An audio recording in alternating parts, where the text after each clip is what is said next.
menindaklanjuti program dari Pak Indonesia tentang aplikasi laporan dalam cara menangani COVID.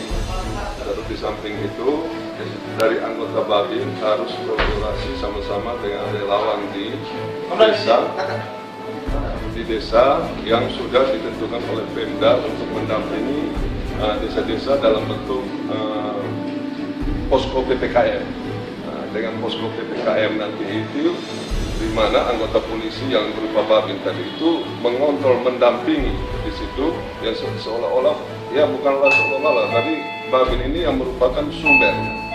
Ada pertanyaan-pertanyaan apa dari masyarakat, setidaknya Babin harus bisa menjawab pertanyaan itu. Nah, enaknya kita sekarang ada aplikasi kita sekarang yang namanya aplikasi POS Online System.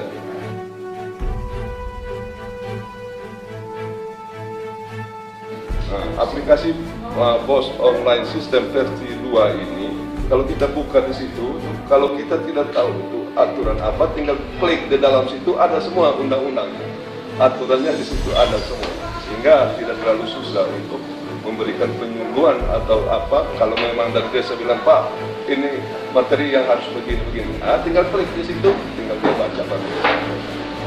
PPKM tadi apa tadi? PPKM itu pembatasan perlakuan kegiatan masyarakat. Jadi ini kan sebenarnya kan aturan kemarin itu kan ada beberapa provinsi itu, termasuk salah satunya NTT yang harus berlaku itu PPKM karena indikasi masih terdapat banyaknya COVID. Tapi sekarang PPKM diperpanjang. Ada yang berpanjang mungkin sampai tanggal yang ditentukan untuk kapan selesainya dilihat dari situasi COVID-nya seperti apa. Dimulai sejak kapan itu? PPKM itu dimulai bulan awal April kalau tidak salah itu. Awal April itu. Sejauh ini menurut pengamatan Bapak sendiri seperti apa? Kita dengan adanya program PPKM, posko PPKM itu pengamatan saya berdasarkan data laporan dari gugus tugas yang dilaporkan tiap hari, indikasi berapa orang warga Sabu yang terjangkit. Sekarang sudah turun semua. Bila ini ada yang satu hari itu 0, macam ini kemarin 0, 2 hari lalu 1 yang terindikasi. Makanya saya sampaikan kepada anggota Babin, karena di situ laporannya saya cek di kecamatan mana, di desa mana, saya perintahkan anggota Babin untuk cek kepada yang bersangkutan, menyampaikan penyuluhan untuk dia tidak keluar dari rumah dan melaksanakan isolasi mandiri. Terus hingga hari ini, apakah semua desa sudah siap dengan posko-posko di masing-masing desa? Sebagian besar sudah. Posko itu sudah, ada beberapa tadi yang saya tanya anggota Babin itu ada yang belum. Itu karena pengaruh SDM daripada aparat desa itu kemungkinan terganggu dengan anggaran tahun lalu yang belum dipertanggungjawabkan. Kebanyakan seperti itu. Sehingga ada macam. Tetapi 1-2 desa aja lah. Sebagian besar sudah.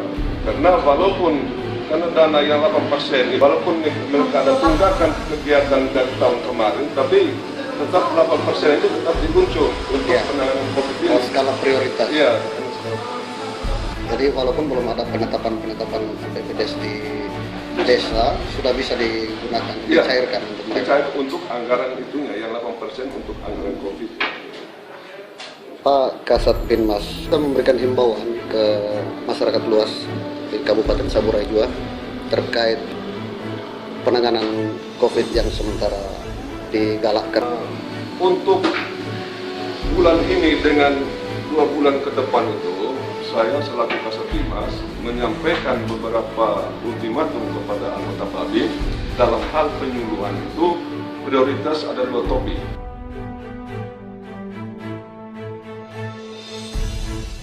Yang pertama adalah topik tentang COVID. Yang kedua topiknya tentang PSU. Agar dalam menjelang PSU, sebuah dengan COVID dalam hal ada beberapa kandidat yang turun ke desa untuk berkampanye, harus dikondisikan jumlah masanya dengan harus mentaati protokol kesehatan yang ada. Karena itu sangat penting menurut saya, sehingga saya sampaikan itu, dan itu yang dilaksanakan sementara yang dilaksanakan oleh anggota Babin.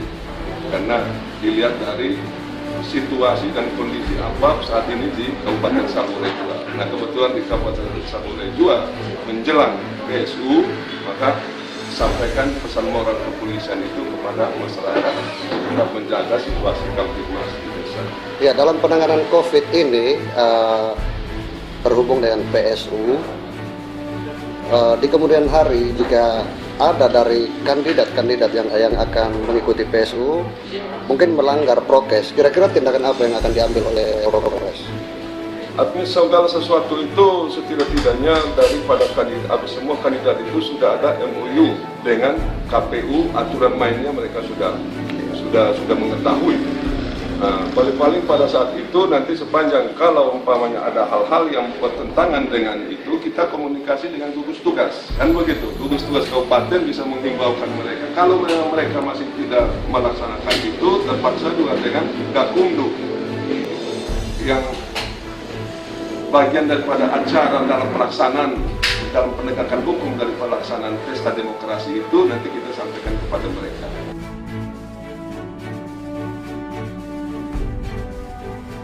Hanya kita dari pihak Babin Kamtibmas tidak bosan-bosannya untuk menghimbaukan kepada mereka dan mereka mentaati.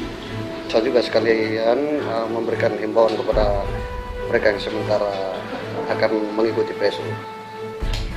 Kepada beliau sebagai pelaku pelaksanaan pelaksanaan pilkada PSU menjelang PSU untuk Kabupaten Saburai Jua, saya yakin dan percaya bahwa beliau itu orang-orang mengerti dan orang-orang yang terpilih, sehingga apapun aturan mainnya pasti mereka memahami. Dan saya tidak perlu lagi harus menyatakan harus begini, harus begitu, tapi saya yakin dan percaya mereka sudah mengetahui. Hanya harapan saya, tolong ciptakan kondisi yang baik di masyarakat agar masyarakat itu tetap situasinya, situasi Kamtibmasnya tetap berjalan dengan baik. Proaktif. Siap. Nanti kolaborasi kerjasama dengan anggota Babin untuk nanti sama-sama.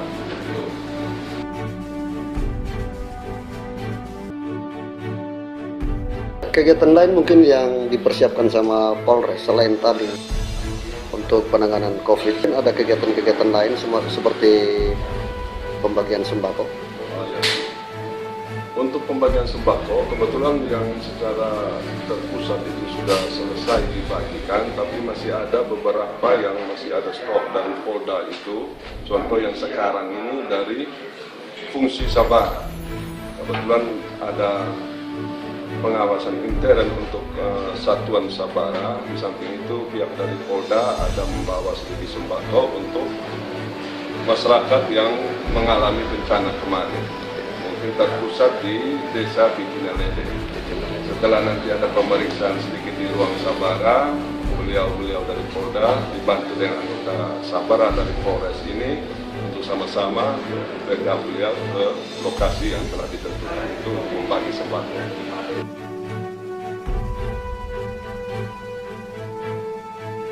Untuk saat ini saya belum tahu sembakonya berupa apa. Saya belum tanya kepada Sabara.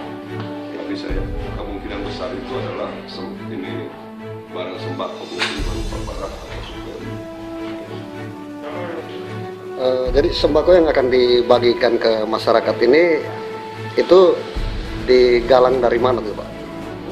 Kalau sembako itu yang sebelum-sebelumnya itu sudah terorganisir dari Mabes, tindak lanjuti dari Polda. Nah, kemudian kita dari Polres, juga ada Kapolres menghimbau kepada anggota untuk seala kadarnya apa, dan itu sudah terlaksana. Yang barusan ini dari isi Sabaranya sendiri dari Polda. Jadi dasar pemikiran bagus dari Pak Dir Sabara itu, sehingga anggota-anggota Sabaranya bisa berkumpul dan bagikan sedikit harta yang berlebihannya itu, sehingga terjadilah pembagian sembako pada hari ini. Itu inisiatif daripada fungsi masing-masing dari anggota. Jadi dihimbau untuk berkontribusi pribadi ya, untuk kegiatan sosial untuk ini. Kegiatan sosial.